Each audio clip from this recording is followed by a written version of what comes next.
Hi friends, so I just thought that let's have a discussion of some of the most important issues that are being faced by you as a student when you're preparing for any of these exams.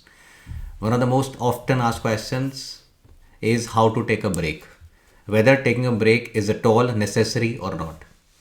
Now, see, it is humanly not possible for any of the students who's preparing for any exam that they are studying from morning 9 o'clock till late evening 9 o'clock without taking any kind of a break, apart from obviously the essential ones, the loo break and the food break or the meal breaks, right? But there's a way by which you can actually improve the functioning of your brain. See, the breaks have to be having two important qualities. One, they should be long enough so that your brain is going to get recharged.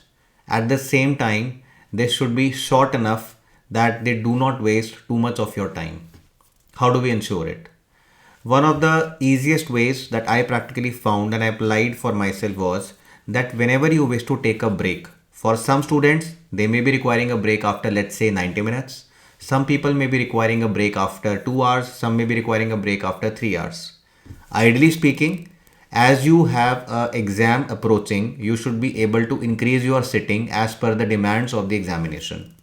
So you cannot expect to have a situation wherein you are becoming uneasy after 60 minutes when you are supposed to sit in exam for continuously 3 hours duration, or for that matter a 2 hours duration, right? But how do we ensure that we are able to recharge our brain at the same time we are not compromising on the time that we are having in our hands? One way of going about of taking a break is that whenever you are not studying or whenever you are taking a break, it is better to go in for an audio break in comparison to a visual break. You see, we have a very good amount of scientific evidence which says that anything that you are going to be having a visual impression of is going to be staying in your minds for a longer duration of time. In fact, that is one of the important reasons why we would go in for something like, the flow charts, or we go in for something like the visual mnemonics, or we go in for the quick revision tables that we have in cerebellum as well. Because visual impression is going to be staying with you for a longer duration of time. The same thing happens when you're going in for a break.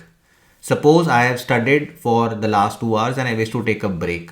The moment I'm going to be switching on my phone, and be it any type of a social media, be it Instagram, be it YouTube, if I'm going to be looking at it, there is a higher possibility that I am going to be going in for a longer break than what was required.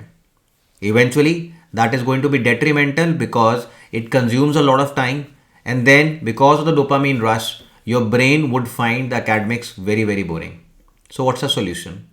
The optimal solution is that whenever we are going to be taking a break, it is always better to go in for an audio break. Mind you, this is what is the strategy which is being used by a lot of toppers.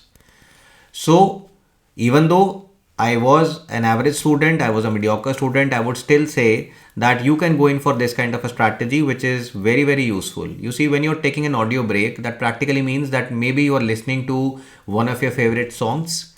Maybe you're listening to some kind of a motivational quote. Maybe you're having a talk with somebody, say for example, your parents or one of your close friends, right?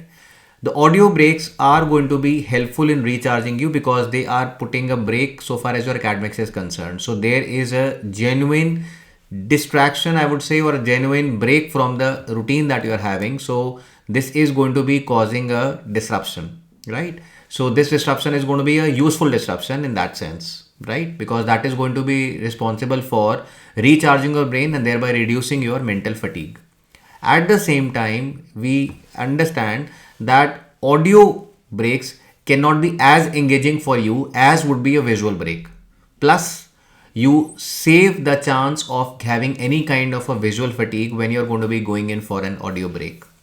So the next time you're going in for a break, just try to listen to 2 or 3 of your favorite songs, then come back to studying, and you would find that in place of a visual break, this kind of an audio break was very, very helpful. If at all you have to go in for a visual break, make sure that you are doing it towards the last part of your academic schedule in the day, which means that suppose you are going to the library at 9 o'clock and you are having a sitting of, let's say, 12 hours, which is not uncommon for a lot of medical students preparing for either NEET or the NEET PG entrance exam. Then towards the last part, you can go in for a visual break. because that is going to be then culminating with your meal time, and then perhaps that can be acting as some kind of a restrictive force where you can control the amount of videos that you are watching. So just try it out, this simple strategy, and hopefully you're going to be finding it useful. Just let me know in the comment section what is your personal take when you tried an audio break in place of a visual break. We'll be coming up with more snippets and more insights into how exactly can we utilize our time in a better way so as to have more marks in the exam and therefore ensuring our success in a better way. As always, best wishes.